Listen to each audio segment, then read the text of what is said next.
I was always a pretty active kid. At that period of time, I was getting like pretty consistent treatment from Novita to deal with my cerebral palsy, and I was telling them about all these sports I was doing, and then they introduced me to para-athletics and pretty much explained how I could get classified as a para-athlete and go to this thing called the Paralympics. That was the first time I'd heard of it. This would have been in 2015, and I sort of just got hooked on the sport from there.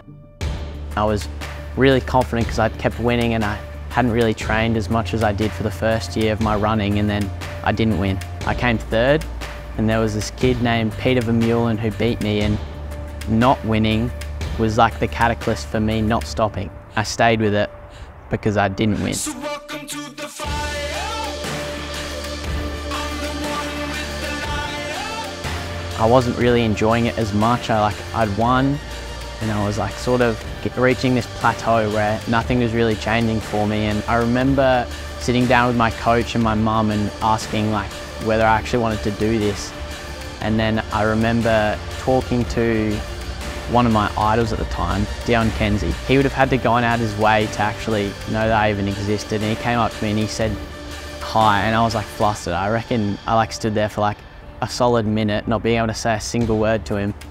That was like a reignition of my like passion for the sport, and seeing that like my efforts from a junior level were actually being recognised. I went through their emerging athlete program, which was started up through Athletics SA, and they filtered me on into SASI, and that was my first sort of experience with them, and they've always been really great.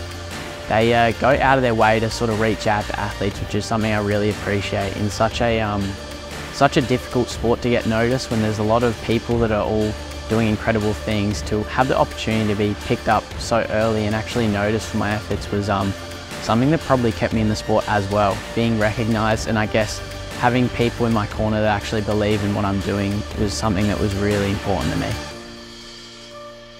I've been imagining racing at the Paralympics since I was 10, 11 years old, and now to finally be here, it's overwhelming for some sorts, but I feel like another good thing for me is the fact that my support team, I feel like really helped me keep me grounded and keep me focused on what I actually want to do. And now I'm getting reached out to by younger athletes who are like me about 5 years ago, who are like asking me how do I get involved with para-athletics and para-sports, and how do I qualify for the Paralympics. And now to know that all that work of me through junior years where I was going through tough times, questioning whether it was all worth it, and now I'm inspiring kids that were just like me back then, it feels like it's all paying off, because I love the feeling of putting in this hard work to sort of put para-sports and disability on a platform to show the world like what we're actually capable of.